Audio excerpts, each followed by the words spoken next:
Hey hey hey! Aujourd'hui, on va s'attaquer au cas Donald Trump. Qui est-il et surtout d'où il vient? Son image est la clé de voûte de toutes ses vies. En passant par sa carrière entrepreneuriale à sa carrière de star de la réalité,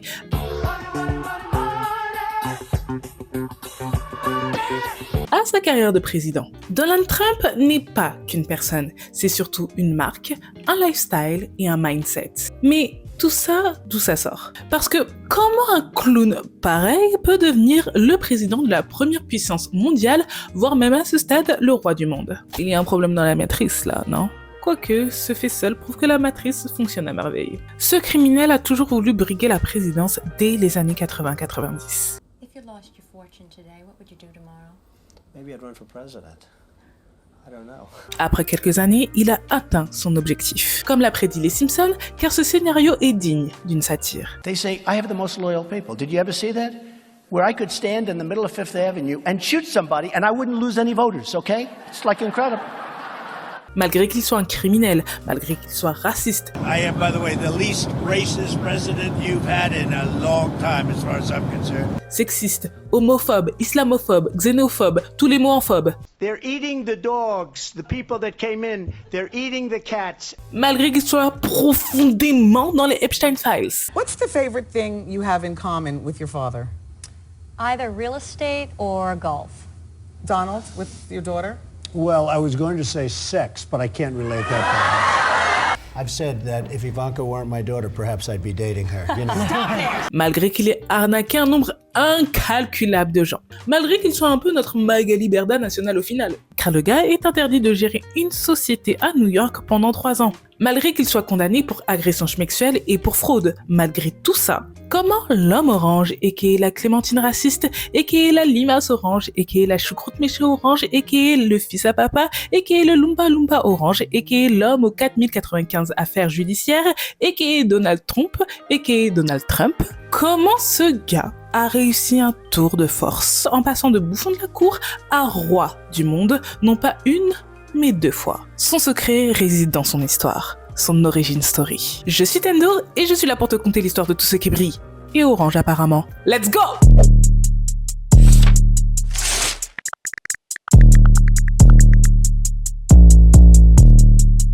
L'histoire de Donald Trump commence par l'immigration. Elle remonte à son grand-père, Frédéric Trump, un Allemand qui a immigré aux États-Unis à l'âge de 16 ans en 1885 en quête de réaliser son rêve américain. Ce qu'il réussira. En arrivant sur le terrain ricain, le registre d'immigration fait une petite boulette et enregistre son nom comme Trump. Il est naturalisé en 1892. Lui, pour le coup, c'est vraiment un self-made man. Il a travaillé comme coiffeur pendant des années, puis décide de tenter sa chance dans l'Ouest, en ouvrant un restaurant à Seattle qui était aussi une maison close, une maison de coquignons. Il suit les bons filons pendant la ruée vers l'or. Que ce soit à Monte Cristo ou en Alaska, lui ne chercha aucunement l'or. Il fera quelque chose qui lui rapportera bien plus. Il construit pour les chercheurs d'or des hôtels, des lieux pour bien boire et pour profiter des femmes. Il ouvrira même un casino. Mais il ne resta jamais bien longtemps à un endroit. Et fuit dès qu'il sent que le vent va tourner. Ou dès que l'or se fait un peu timide. Il revend tout et se casse en Allemagne en homme riche. Il a achevé son American Dream, il est temps pour lui de trouver sa gadji. Il prend comme épouse Elizabeth Christ et retournent ensemble à New York. Ensemble, ils ont 3 enfants, dont Fred Trump, le père de Donald, né en 1905, dont le prénom vient de Frédéric. Ouais, là, je sais que je viens d'enfoncer une porte ouverte, je sais. Mais bon, c'est un détail à souligner quand même. Frédéric, du coup, le père de Fred, commença à toucher à l'immobilier et investit dans le secteur. Durant la Première Guerre mondiale, il voulait développer ses investissements. Mais ses origines allemandes ne l'ont pas aidé au vu du contexte et lui attirent des soupçons de la part des autorités. Il meurt en 1918 d'une grippe espagnole, laissant derrière lui une veuve, 3 enfants, une fortune estimée à 470 000 €, 2 appartements, 7 chambres dans le Queens et 14 prêts hypothécaires. Elisabeth, sa femme, ou plutôt sa veuve à ce moment-là, n'a qu'un souhait. que ses enfants poursuivent le développement de l'entreprise immobilière familiale. En 1925, elle fonde alors la société familiale sous le nom d'Elizabeth Trump & Fils, dont Donald rebaptisera par la suite The Trump Organization en 1971. Pour son premier coup d'essai avec les $800 prêtés par sa mère, Fred fait construire une maison qu'il revendra $7,000. Post-guerre, pendant longtemps, Fred disait qu'il n'avait aucune origine allemande, mais suédoise. Il était en mode « moi allemand, non, pas du tout, Trump c'est suédois en fait les gars ». Il a fait ça histoire de ne pas avoir les mêmes problèmes que son daron. En 1927, il est arrêté en marge d'une manifestation du KKK. Est-ce qu'il faisait partie du clan à la toque blanche? En vrai de vrai, aucune preuve concrète ne l'atteste. Seul un article du Long Island Daily Press le suggère. Selon France Info, et je cite, « Les hommes encagoulés ont attaqué des policiers. L'identification est délicate du fait des cagoules. Et Trump est finalement relâché et aucune charge n'est retenue contre lui. » Fin des années 20, il commence à construire pas mal de maisons, d'appartements et de complexes résidentiels pour la classe moyenne. Shore Haven, Beach Haven et Trump Village. Largement aidé par des subventions de la part de l'État. Cependant, il commence à avoir des ennuis avec la justice et est visé en 1954 par une enquête pour profit malhonnête sur le dos des aides publiques et des locataires, car les loyers étaient surévalués. En gros, Fred, il était gourmand. Il enculait le système tout en enculant ses locataires. Mais qu'importe, les affaires fonctionnent à merveille pour lui. En 25 ans, Fred Trump devient millionnaire. Il est un promoteur immobilier connu et reconnu dans le Queens et à Brooklyn, avec un empire valant des millions de dollars. En tout, il a construit plus de 27 000 logements et maisons et s'est même lancé dans la grande distribution, avec les Trump Market qui proposaient de se servir soi-même et d'économiser de l'argent. Fred travaillait sans relâche et cherchait le profit sans arrêt. Par ailleurs, il est aussi connu pour sa radinerie à toute épreuve. Chaque clou qu'il trouvait par terre était réutilisable d'une manière ou d'une autre. En 1936, Fred Trump se marie à une Écossaise fraîchement arrivée à New York, Mary-Ann MacLeod. Encore une immigrée. Tiens, de leur union naissent 5 enfants, dont Donald John Trump, l'avant-dernier, né le 5 novembre 1946 dans le Queens à New York, à une rivière de la Suxy, Manhattan. Le gars vient d'une famille d'immigrés. Mais aujourd'hui, c'est les immigrés le problème. Ok, d'accord. La famille Trump vit dans un manoir de 23 pièces et est presbytérienne par habitude, mais a pour confession le capitalisme. Ils sont adeptes des préceptes du pasteur et écrivain, inventeur de la pensée positive, Norman Vincent Peale, qui avait une église sur la 5e avenue à New York, dont les parents de Donald, puis plus tard Donald lui-même, fréquentaient. Un de ses préceptes fondamentaux était de ne jamais faire entrer le concept de l'échec chez soi. Si quelque chose ne fonctionne pas, c'est que c'est la faute de quelqu'un d'autre. Et surtout, si tu es pauvre, c'est que tu n'es pas béni par Dieu. Sympa. C'est dans ce contexte que grandit le petit Donald. Riche, avec une cuillère en argent dans la bouche et pourri gâté. Certes, son père était radin avec tout le monde, mais absolument pas avec sa famille. À l'âge de 3 ans, le petit Donald gagnait déjà $200,000 par an et était déjà millionnaire à l'âge de 8 ans. Pendant sa jeunesse, son père va lui instruire des valeurs qu'il gardera tout au long de sa vie. L'une d'elles est le travail acharné. Afin de lui inculquer ça, dès son plus jeune âge, il fait la tournée des journaux, mais dès qu'il pleuvait, son père l'accompagnait en Cadillac. Sympa le travail acharné. Son père lui apprend d'autres choses primordiales. Qu'il faut attaquer au lieu de se défendre, et si quelqu'un te frappe, frappe encore plus fort. Qu'il faut tout gagner, ainsi il était obsesse par la victoire. Et que dans la vie, il fallait un instinct de tueur pour devenir roi. Cependant, Donald n'est pas un enfant de cœur, ni un enfant en paix, loin de là. Il est colérique, agressif, violent, bagarreur et n'en fait qu'à sa tête. Un jour, à l'école, il a surpris son prof de musique en lui mettant une patate dans le faciès, lui donnant en cadeau un œil au beurre noir selon les dires de Trump, transcrit dans son livre The Art of the Deal. Ingérable. À 13 ans, il est envoyé à l'école militaire à la New York Military Academy. Un dépôt à cancre et de gosses de riches intenables. Sauf que l'école militaire est très problématique. Ça ne sera pas la seule chose problématique que je vais raconter dans cette vidéo, mais passons. La violence physique et les abus verbaux sont autorisés et encouragés. Les élèves Et les profs s'y mettaient. Là-bas, c'était Bullyland des bisitages à gogo. Et pour survivre, il fallait bully. Ce qu'il fit d'une main de maître. Il a même fini par devenir chef d'une petite bande de morveux. Cet épisode lui fait comprendre quel genre de chef il était. Brutaliser les autres pour montrer qui était le patron. Dès le lycée, son profil psychologique est dressé.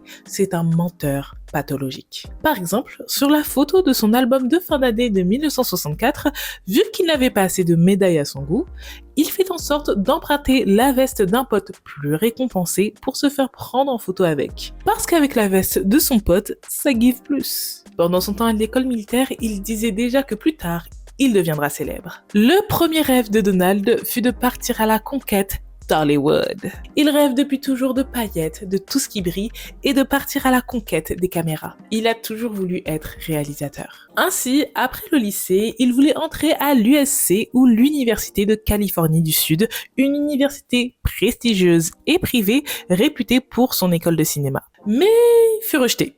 Il dira jamais, au grand jamais qu'il fut rejeté par USC. À la place, il dira qu'il a choisi le business, le monde des affaires. Il va alors à l'université de Fordham, une université catho-privée pendant 2 ans, puis va à la Wharton School, une Ivy League pour étudier l'économie. Par 4 reprises, il évite d'être drafté dans l'armée pour faire la guerre du Vietnam, utilisant les études comme prétexte. Et une autre fois, il avait un problème au genou, examiné par des personnes qui exerçaient dans un bâtiment appartenant à son padré. Ce qui sembla un peu louche des années plus tard. Très louche même. Mais c'est passé crème. Après l'université, il décide de rejoindre papa. Chaque été, Donald travaillait pour son père et l'observait à la loupe. Pour faire tout comme lui, voire même le surpasser. Il était en compétition avec un membre de sa famille, que je vais te dévoiler dans un instant, mais avant, je t'invite à t'abonner, liker, commenter, partager et booster. Ma chaîne, c'est vraiment un travail d'équipe. Et ton taf, c'est de me hyper pour que je fasse en sorte que YouTube devienne mon métier à temps plein. Afin de faire beaucoup plus de vidéos. Alors abonne-toi. Et merci pour tous ceux qui ont compris la consigne. Reprenons. Et cette personne, c'est son grand frère, Fred Jr. Ce dernier devait de base reprendre l'affaire familiale. Ainsi, Donald faisait absolument tout pour attirer l'attention de son père et avoir à tout prix son approbation. Son frère, Fred Jr., qui n'était pas à la hauteur selon les critères de son père, était une déception sans nom pour Fred Sr. Et cette déception, Donald en a profité.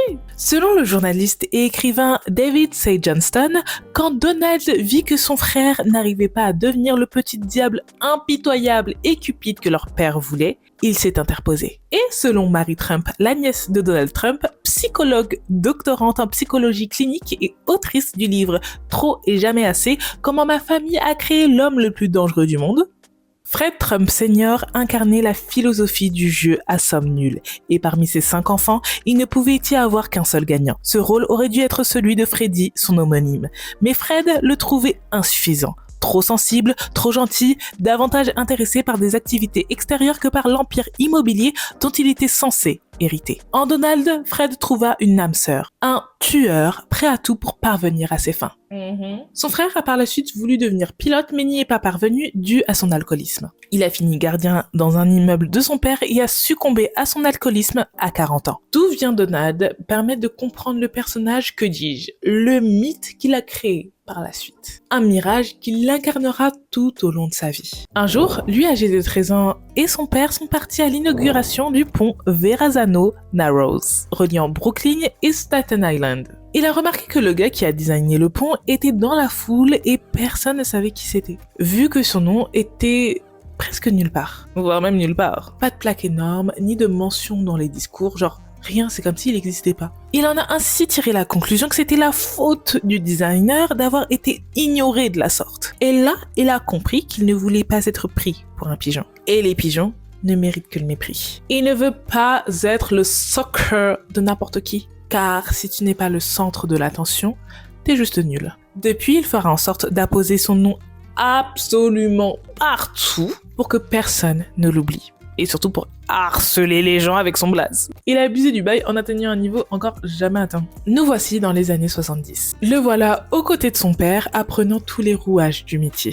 Il était là pendant le projet Trump Village et Trump père récompense le fils en le plaçant à la tête de la présidence de l'empire familial, qui deviendra la Trump Organization sous le règne de Donald. Le père n'est pas parti loin. Il est toujours là et l'aidera en catimini. On est en 73, Donald a 27 ans et cette année, les deux compères ont de graves ennuis. Je te pose le contexte. On est post-mouvement social pour l'obtention, et à juste titre, des droits civiques pour les Afro-Américains. Après la signature des Civil Rights, il est dorénavant interdit pour les propriétaires de discriminer les personnes racisées. Afin de vérifier que ce soit bien le cas, le département de la justice a envoyé des gens tester les propriétaires. Dans le lot, les appartements appartenant à la Trump Organization. Résultat, il flop hard au test. Et ceci à plusieurs reprises. Un flop it down très grave. Des fois, il disait au Nord que l'appartement était indispo alors que c'était faux. Ou qu'il valait 2 fois le prix alors que pour les Blancs, l'appartement est finalement dispo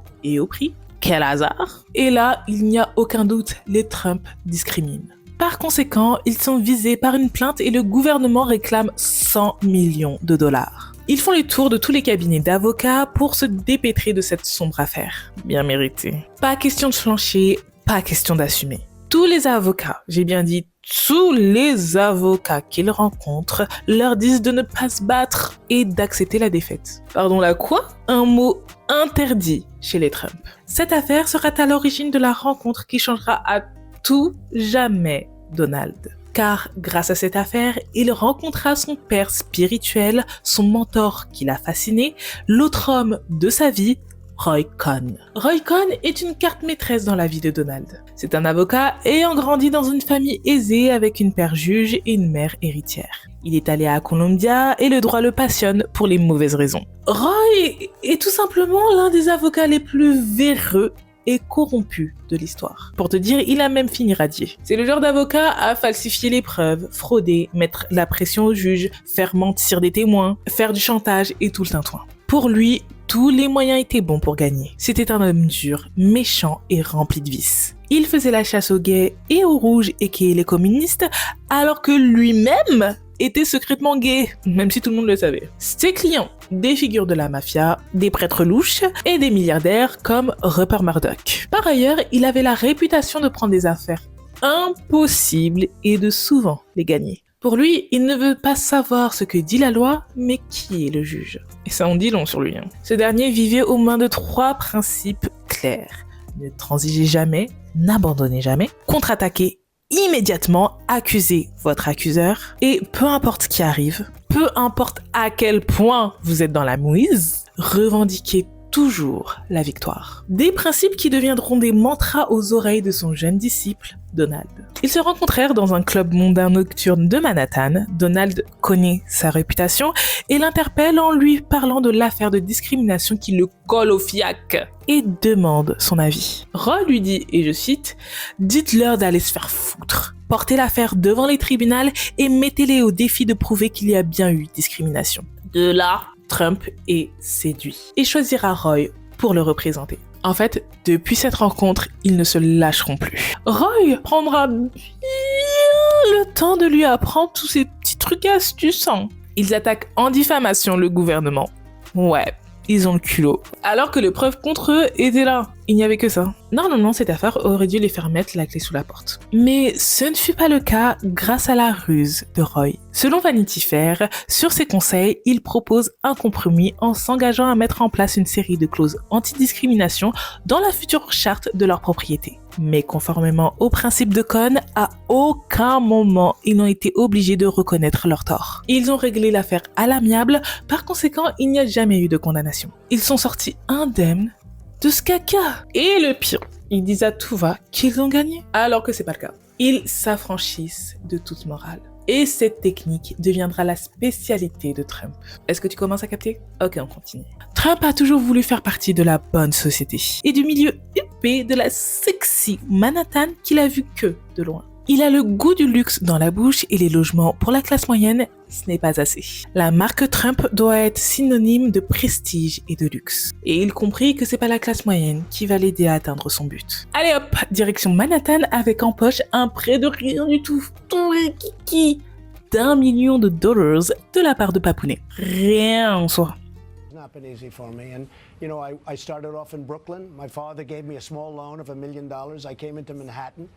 And I had to pay him back, and I had to pay him back with interest. Cependant, Manhattan, ce n'est plus ce que c'était. C'était devenu que des vestiges de souvenirs de ces jours glorieux. Et c'est parfait, car Donald endosse la mission de ressusciter la grandeur de ce quartier. Son premier projet, il réussit à racheter des parts du Commodore, qui deviendra le Grand Hyatt Hotel avec une déduction fiscale de $110 millions et 41 années sans impôts. Négociation aidée par Roy, bien évidemment. En 80, il parle déjà de présidence et a même presque dévoilé l'une des raisons derrière sa future course à la Maison Blanche. If you lost your fortune today, what would you do tomorrow? Maybe I'd run for president. I don't know. Puis, il fait construire la Trump Tower, un immeuble de 58 étages vu sur Central Park, hébergeant le penthouse de ce dernier, ainsi que le siège social de la Trump Organization. Vu qu'il n'y a pas foule aux portes de sa grosse tour, il laisse courir la rumeur comme quoi Lady Di et le prince Charles ont acheté un appartement dans sa tour. Et ça marche, car la vérité au final c'est quoi? Il le dira lui-même dans son livre de 87, la vente qui n'a jamais eu lieu est celle qui a le plus aidé. La plupart des gens s'en contrecarrent de la vérité. Seule la perception compte. Pendant ce temps, il se marie avec Ivana Zelníková en 77, une ancienne championne de ski et mannequin tchécoslovaque qui avait émigré au Canada. Oh, encore une immigrée? Ensemble pendant 15 ans, ils ont eu 3 enfants, Donald Jr., Ivanka et Eric. Trump pouvait se montrer méchant et humilier ses employés. Dès qu'il décelait une faiblesse chez quelqu'un, il exploitait. On n'est plus à l'école militaire, mais c'est pas grave. Pour lui, s'il peut gagner en trichant, il le fait tant que personne ne le voit en contournant toutes les règles qu'il pouvait contourner. Devine qui lui a appris ça. Il fait rénover dans un temps record la patinoire de Central Park pour avoir les ferveurs du maire de New York, alors que la veille, il l'insultait comme pas possible, car il ne répondait pas à toutes ses demandes. Mais, ce qui est particulier dans ce deal, c'est que pas de bénéfice pour lui, mais la patinoire prendra son nom tant que les rénovations se fait vite et dans les temps. Grâce au contact mafieux de Roy, comme Salerno qui contrôlait le syndicat du béton, la rénovation se fait en 2-2. Et en plus avec des coûts réduits. Il se fait un nom à New York et profite pour sortir son premier livre, The Art of the Deal, en 87, afin d'asseoir son image de businessman accompli. Via ce livre, il se présente comme un self-made man, un homme qui s'est fait tout seul sur l'aide de son père, dont il a hérité de plusieurs millions de dollars en propriété sans payer de taxes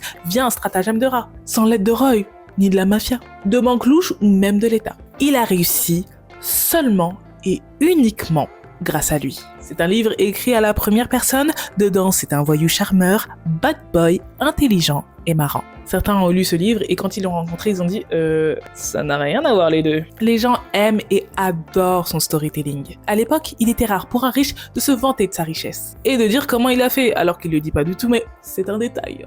Il achète le Plaza Hotel pour $400 millions et confie sa direction à sa femme Ivana. Pour info, pour acheter tous ses biens, il n'utilise jamais ses propres pépettes, mais lève des fonds grâce à sa réputation, son père, ses contacts et ses anciens projets auprès des banques et ou d'investisseurs et obtient parfois des financements dangereux. Trump devient un des promoteurs les plus connus de la ville. Les journaux n'arrivent pas à dissocier le mot milliardaire de Trump, alors qu'il n'y avait aucune preuve à l'époque comme quoi il était bien milliardaire. Là aussi, c'est lui qui faisait courir la rumeur. Il s'amusait à appeler les journaux avec un nom d'emprunt comme John Barron ou John Miller, et je viens de capter que Barron, enfin son fils Barron, ça vient de là. Je viens juste de capter. C'est un malade. Et du coup, il utilisait le prénom John Barron et ou John Miller et disait qu'il représentait Trump. Des fois, les journalistes le reconnaissaient à sa voix, ils étaient là, mais Donald, c'est pas toi là? Et des fois, ça marchait du feu de Dieu. Il disait que Trump était milliardaire et valait tant. Il avait aussi un accord avec un journaliste en mode « Je te donne le thé bien juteux de la jet set là, tant que tu parles de moi en me qualifiant de milliardaire dans tes colonnes. » Il adore qu'on parle de lui, être le centre de l'attention, être un cover de magazine, c'est une vraie chippie. Il gardait tous les covers de lui comme des trophées. Il a très vite compris comment hack les médias et les utiliser à bon escient. Il a aussi compris ce que le public voulait. Du glam, des paillettes, de l'argent, de l'argent, de l'argent. Les gens enviaient sa richesse. Et en plus, tout ça, ça a marché parce que les gens dans la rue le touchaient pour avoir de la chance. Sometimes the people will touch you just for the good luck. It's a strange phenomenon that's been taking place. En 85, il se détache peu à peu de Roy, qui tombe malade du VIH et qui est radié du barreau. Enfin, le gars est faible et ne sert plus à Donald. Et en plus, il a horreur des faibles, donc adios I guess. Son mentor, son protecteur, son deuxième père meurt en 86 du sida. Donald ne veut pas s'arrêter qu'à l'immobilier. Sa brand lui permet de se diversifier alors il ne perd pas de temps. Il te paye un casino à Atlantic City, le Trump Taj Mahal, la 8e merveille du monde Zerma, une compagnie aérienne, la Trump Shuttle, avec une moquette si épaisse que les stewards et hôtesses de l'air ne pouvaient pousser les chariots. Sa réponse n'a qu'à pousser plus fort. Il se paye une équipe de football américain ainsi qu'une ligue de football concurrente à la NFL. L'USFL, et quand cette ligue échouera, ce sera de la faute de la NFL et leur intentat en procès en vain. Il s'est aussi payé un faux Monopoly Trump, The Game, et un yacht, parmi tant d'autres choses. Il parle de se présenter à la présidentielle de 88. If you did run for president, you believe you'd win. Well, I don't know. I think I'd win. I tell you what, I wouldn't go in to lose. I've never gone in to lose in my life. And if I did decide to do it, I think I'd be inclined. I would say that I would have a hell of a chance of winning. Sans aller au bout de la chose, mais en faisant une lettre ouverte à l'attention du peuple états-unien placardée dans New York, en expliquant vouloir prôner une politique isolationniste. Cependant, les gens commencent à se renseigner sur lui, sur ce qu'il dit, ce qu'il fait, parce que ce qu'il dit et ce qu'il fait, c'est trop beau pour être vrai. Et les calculs sur sa fortune sont pas bons. Il y a un truc qui cloche là. Trump était un homme riche. C'est vrai, mais pas aussi riche qu'il le prétendait. Il déclarait valoir 5 milliards de dollars, mais en regardant de plus près, c'était loin d'être le cas. Il devait 3,21 milliards et ses actifs valaient 2,91 milliards. Il était en faillite et surtout pas milliardaire. Ouais. Du coup, si tu fais les calculs, il devait de l'argent. Mais malgré tout ça, les banques sont coincées et restent quand même. Il n'y a qu'un homme blanc cis-hétéro qui peut avoir autant de dettes et être autant soutenu par les banques. Je dis ça, je dis tout. Mais toutes ces magouilles-là vont finir par le rattraper. On entre dans les années 90, année où il a fui une interview car un journaliste voulait parler de quelque chose de négatif sur lui. But the ones who said negative things and Here we are. well, we've got to talk about that. Back to the negative. Back to the negative. Back to the. You know what? Do this interview with somebody else. Well, we talked about this yesterday on the phone. This is exactly what we talked Do about. the interview with somebody else. Really. Yeah, you don't need this. Do it with somebody else. And have a good time with it. Because frankly, you're a very negative guy, and I think it's very unfair reporting. Good luck. I disagree with you. Sorry to feel that way.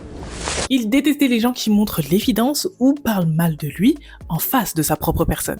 Au pied du mur, bien qu'il ne s'avoue pas vaincu, à ça jamais, il est obligé de faire le tri. Il est ruiné. Plus de yacht, plus de casino, plus d'avions, plus de Grand Hyatt Hotel.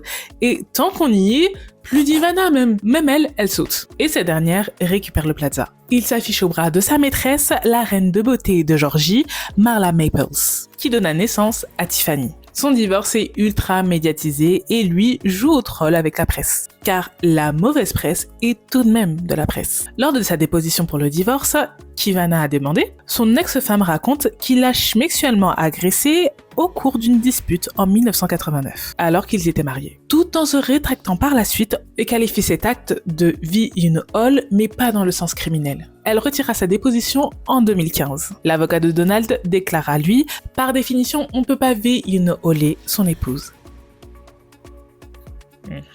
Pendant la période années 90 jusqu'à 2004, il n'a pas fait grand-chose.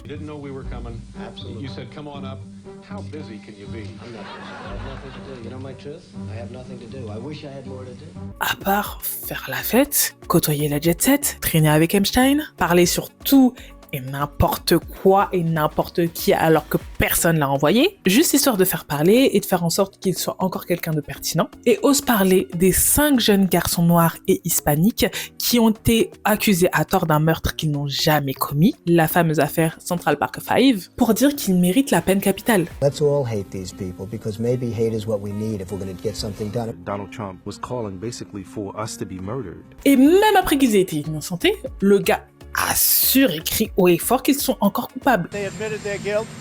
Members of the Central Park Five are suing former President Trump for defamation over comments he made during the presidential debate about their case. En 96, il se fait un double kiff et rachète le concours de beauté Miss Univers et Miss USA. Il n'hésitait pas à humilier les candidates dès qu'il en avait l'occasion et en aurait agressé plusieurs, il aurait embrassé certaines d'entre elles, il aurait supposément agrippé leur derrière et serait entré sans prévenir dans les vestiaires alors qu'elles se changeaient. En 99, atteint de la maladie d'Alzheimer pendant 6 ans, son premier père, son rôle modèle et le magnat des affaires Fred Trump est emporté par une pneumonie. Cette même année, il veut la Maison-Blanche alors que Washington ne le clame même pas. Le milliardaire Donald Trump se lance à son tour dans la course à la présidentielle de l'an prochain. C'est ce qu'il a annoncé tout à l'heure sur CNN. Ulysse Gosset nous trace le portrait de ce personnage haut en couleur. Le prince de New York, le roi de Las Vegas et d'Atlantic City, M. Trump, n'a donc pas pu résister, lui non plus, à l'attrait de la politique. À 53 ans, après avoir failli tout perdre lors du dernier krach de l'immobilier, celui que l'Amérique surnomme le Donald se donne donc la Maison-Blanche pour objectif, contre George Bush Jr. et le vice-président Al Gore. Un pari de plus, presque insensé, pour l'enfant terrible de l'Amérique des années 80. Il quitte le parti républicain qu'il a intégré depuis 87 et rejoint le parti de la réforme et souhaite devenir le président pour assouvir son désir de devenir le chef suprême des États-Unis. You have a vice presidential candidate in mind? Well, I really haven't gotten quite there yet. It's I about, guess it's just, you Oprah, I love Oprah. Oprah would always be my first choice. Il y croit dur comme fer. Mais le plan a échoué. Les gens ne le prenaient pas assez au sérieux. Et ils auraient dû continuer dans cette voie. Vu qu'il n'a rien d'autre à faire, Donald le pitre est partout. Dans des séries, Prince de Bel-Air, Schmex and the City, dans des films, Maman j'ai raté l'avion ou Zoolander. Souvent il s'incruste en proposant un accès à ses immeubles en échange d'un caméo. Il s'invite aussi dans les talk shows et la presse en divertissant les gens à coups de punchline. Et même un peu plus tard, il devient une star du catch. J'avais oublié ce détail. Son branding l'a emmené à faire partie de la pop culture. Vu qu'il est une star, il se permet d'être un grabbeur de paix et se fait enregistrer en 2005. You know, I'm automatically attracted to beautiful. I just start kissing them. It's like a magnet. You just kiss. I don't even wait. And when you're a star, they let you do it. You can do anything. Whatever you want. Grab them by the pussy. Fameux enregistrement qui sera connu de tous des années plus tard. Cette année, il se marie avec une ancienne mannequin slovène, encore une sans-papier, la future première dame du pays des Cowboys, Melania Knave, ou Meliana Nav, je sais pas comment ça se dit, et je sais même pas si le S se dit, peut-être c'est Meliana Knavs, ou Meliana Navs. Premier degré, je sais pas comment on dit son nom de famille, je cherchais mais... avec qui il a eu un enfant, Baron, qui vient de John Barron. Enfin, je suppose. Petite anecdote lunaire, Timothy L. O'Brien a fait une biographie sur lui, avec la participation du concerné. Il a découvert le poteau rose. Donald n'était pas milliardaire. Toujours pas, non. Même après que les gens l'ont exposé. De ce fait, il a partagé l'info dans son livre, tout en disant que Trump était l'incarnation vivante de la pornographie financière. J'ai bien aimé ce terme. Trump, pas content, a porté plainte contre Timothy pour 5 milliards de dollars. Comme ça qu'il s'est peut-être dit, ouais, je vais devenir milliardaire par ce biais-là, Bélec. Mais pendant le procès, il a dû prouver qu'il était milliardaire. Ce qu'il n'a pas su et pu faire. Parce qu'il n'était pas milliardaire. Pour se défendre, il disait, et je cite, « Ma valeur nette fluctue, elle monte et descend au gré des marchés, des attitudes et des sentiments. Oui, même mes propres sentiments. » Évidemment, l'affaire n'est pas partie très loin. Pardon, mais il a dit ça en procès. Même Roy Cohn, il aurait dit non. Qu'est-ce qu'il dit là? Cependant, grâce au miracle de la télé, Trump a su s'extirper du gouffre grâce à une émission. L'émission qui l'a sauvé, que ce soit en termes d'image ou de business, débarquera sur les écrans états-uniens en 2004. Et c'est The Apprentice. Durant 15 saisons, devant des millions de téléspectateurs, alors qu'il était fauché, il a joué au boss qui vire à tour de bras et qui recherche la prochaine personne qui travaillera pour lui. Michael, Yes, sir. you're fired. un rôle qu'il a préparé toute sa vie. By the way, Aubrey O'Day, l'une des membres de Danity Kane, a participé à la 5e saison de cette émission. Le groupe Danity Kane vient d'une émission qui a ruiné des vies, Made by Didi le Fou. Et si ça t'intéresse, j'ai fait une vidéo dessus, n'hésite pas à aller la voir juste après celle-ci, si ce n'est pas déjà fait. Le créateur du show, Mark Burnett, qui a produit Survivor, la version US de Koh-Lanta et par la suite The Voice, disait qu'il avait besoin d'un personnage plus grand que nature, très haut en couleur, capable de porter cette nouvelle version urbaine de Survivor, qui soit sympathique, coriace et suffisamment fascinant pour intéresser le public pendant toute une saison. Il a convaincu Trump du pouvoir de la télé, de la formation des réputations auprès de la masse. L'un des producteurs de l'émission disait aussi que cette émission était un scam, du pur divertissement scénarisé, et pourtant, tout le monde n'y a vu que du feu. La fameuse salle de conférence a été créée de toutes pièces pour les besoins dramatiques de l'émission. Inspiration, tout droit sorti d'une série. Son bureau a été refait à neuf pour les caméras. Parce qu'avant, son bureau ressemblait à une capsule temporelle débarquée tout droit des années 70 et à Skip, il y avait une odeur. Ça me fait rire parce que là, ça me rappelle que Trump a une réputation d'un gars qui pue à cause de ses incontinences vu qu'il est vieux. Évidemment, les incontinences pour les vieux, force aux vieux, évidemment. Mais quand on parle de Trump, genre, je sais pour lui. Il faut savoir qu'à ce moment-là, le gars ne pouvait plus emprunter quoi que ce soit. Tellement il devait des sous aux banques et tellement il avait fait faillite. Et si tu ne peux plus emprunter, tu ne peux pas faire de développement immobilier, comme il le faisait dans les années 80. Pourtant, il disait à gorge déployée que c'était le plus gros développeur immobilier à New York. My name's Donald Trump and I'm the largest real estate developer in New York. C'était complètement faux.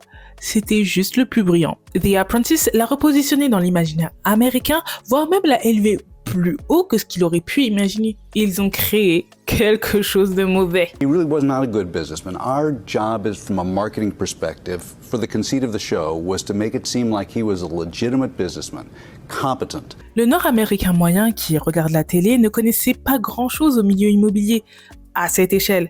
Alors, qui va le contredire? Surtout que des immeubles entiers à son blaze dessus. Mais parlons 2 minutes de ces immeubles. Tiens, parce que sur les 17 immeubles où il y a son gros nom, seulement 5 lui appartiennent, en réalité. Le reste, soit ça faisait partie du deal de la vente comme quoi il devait absolument garder son nom sur l'édifice, soit c'est une licence. Il a très vite compris que le fait de licencier son nom peut lui rapporter gros, très gros même, avec un risque presque zéro pour lui. Malgré les échecs et pendant cette période, son nom est synonyme de bling bling, de prestige, de richesse et de résilience. Son nom simple est devenu un business ultra lucratif. Il licencie son nom absolument partout, et même à l'étranger. Laisse-moi te citer les fameux produits estampillés Trump. Des steaks, une poupée, du chocolat, de la vodka, des livres, de l'eau, des montres, un déo, des matelas, et même une université qu'il a créée, et devine comment elle s'appelait. Tu vas jamais trouver. Trump University. Qui était tout simplement de l'arnaque. Cette université n'avait rien d'une école. Il vendait des formations immobilières à 35 000 € en promettant monts et merveilles. Il a fait l'objet d'une plainte collective lors de sa première présidence et au lieu d'aller jusqu'aux tribunaux, ils ont réglé l'affaire à l'amiable. Il a dû payer 25 millions de dollars à 6 000 plaignants. Il était aussi ambassadeur de toutes marques voulant bien le payer, comme Ideal Health et ACN, des MLM, ou plutôt des multi-level marketing, du marketing de réseau ou de la vente multiniveau, qui désigne un système où des vendeurs en parrainent de nouveau. Des entreprises aux allures pyramidales. Quand les gens sont pauvres, désespérés et cherchent une porte de sortie à tout prix, c'est facile de croire aux paroles évangéliques d'un homme d'affaires qui a réussi aux yeux du monde entier. Et sache qu'ACN, je connais très bien, car c'est grâce à cette entreprise que j'ai une anecdote personnelle avec Donald Trump. Enfin, quand je dis personnel, c'est peut-être un grand mot, mais en fait, quand j'avais 14-15 ans, j'avais un proche qui était dans ACN, il n'est plus depuis, Dieu merci, et nous avait invités dans une conférence où Donald Trump devait donner un discours bullshit. Je sais pas ce que je veux dire. Et du coup, il y avait plus de place tellement les gens étaient fans de chez fans, il y avait trop de monde. Du coup, on est resté debout. Sauf que la chaleur, les gens, il y avait trop de ferveur. Et je sais pas s'il est rentré ou s'il était là ou s'il avait fait son discours, mais je sais qu'à un moment donné, alors que j'allais très bien, j'avais bien mangé, mais la chaleur fait que j'ai fait le pire malaise de ma vie. Voilà. À cause de la ferveur que Donald a animée chez les gens. Genre, c'était trop. La chaleur m'a fait tomber d'une manière. J'avais fait un malaise et en plus je faisais que de vomir. Pourtant j'en ai fait des malaises dans ma vie et je ne vomis jamais quand je fais un malaise. Mais là, je tombais, je me relevais, je vomissais. Je tombais, c'était que ça. On m'a traîné jusqu'à dehors et tout pour que je vomisse encore dehors. Bref, j'ai vomi partout. Et tout ça, j'ai dit, c'est à cause de Donald. Voilà, tout ça c'est sa faute. J'ai fait le pire malaise de ma vie à cause de lui. Comment je peux l'aimer en fait? Comment? Et il nous a fait ramener à cette conférence parce qu'il y avait Donald qui parlait. Vu que c'était un chef d'entreprise de non, c'est toujours bien d'avoir ce savoir, c'est toujours bien d'écouter ce genre de discours. Non, Dieu m'a dit non ma belle en fait. Non, rentre chez toi, c'est mieux. Bref, c'était ma petite anecdote personnelle avec Donald Trump. Bref, tout ça grâce à une émission de télé-réalité dont le succès a surpris les producteurs. Trump a déclaré avoir touché 427 millions de dollars grâce à l'émission seule. Tout ça grâce à une émission de télé-réalité dont le succès a surpris les producteurs. Il se faisait plus d'argent en mettant sa tête sur les produits d'autres marques et en étant une star de la télé-réalité qu'en étant promoteur immobilier. Ainsi, il a utilisé cet argent pour maintenir tous ses business à flot. Même s'il assume avoir passé une mauvaise période, il ne va jamais dire qu'il a échoué. Il va juste maquiller ses échecs en victoire en réécrivant l'histoire. Il a réussi à vendre la fantaisie d'être un homme comme tout le monde, ayant réussi alors qu'il n'a jamais vécu comme une personne lambda. Il a toujours vécu comme un roi. Et maintenant, pourquoi pas le devenir réellement? Je vais m'arrêter là pour son origin story. Ouais, parce que ça suffit, en fait. Je suis fatiguée. Je ne vais pas prendre le temps de parler en profondeur de ses présidences et de toutes ses frasques et actions dangereuses, répréhensibles et criminelles. Il en a tant fait que ça me fait mal à la tête. Ok, j'ai essayé, je me suis dit non, voilà, je préfère préserver ma santé pour cette fois-ci. Personne ne l'aime, à part les gens bêtes. Les ignorants le suivent, les peureux l'écoutent et les débiles l'adorent. Prouve-moi que j'ai tort. Mais c'est important de comprendre son origine, son histoire et surtout d'où vient toute cette énergie. Son histoire va en inspirer d'autres. Il n'est pas le premier ni le dernier. Pour moi, son récit doit être appris parce que c'est comme ça que les hommes dangereux se sentent plus pissés et deviennent pires. Ce que je trouve troublant, c'est que quand j'étais petite et que j'ouvrais mon manuel d'histoire, je me disais mais comment on a bien pu arriver là? Aujourd'hui, j'ai juste l'impression d'être entrée dans mon livre d'histoire aux airs Black Mirroresque. Je sais que je ne suis pas la seule, mais j'ai vraiment une anxiété due au monde, ou plutôt due au système capitaliste. L'histoire se répète comme si le disque était rouillé, alors qu'il marche à merveille dans ce jeu truqué. Pour arriver à ses fins, Donald, devenu de plus en plus orange, a utilisé la recette du populisme, c'est-à-dire simplifier, désigner un ennemi, les autres, les immigrés, et promettre un retour à une grandeur imaginaire. C'est un leader fort, charismatique et punitif, se basant sur la peur des autres et les valeurs traditionnelles. Un mot le décrit parfaitement, autoritarisme, qui est, et je cite Vox, un terme utilisé par les politologues pour désigner une vision du monde qui valorise l'ordre et l'autorité et se méfie des étrangers et du changement social. Il s'est positionné comme un outsider, un sauveur et la solution que ses adorateurs avaient besoin. Tout ça dû à sa carrière d'entrepreneur et de star de la télé-réalité. Je le rappelle. Vu qu'il est milliardaire, il sait comment tout Américain peut devenir riche.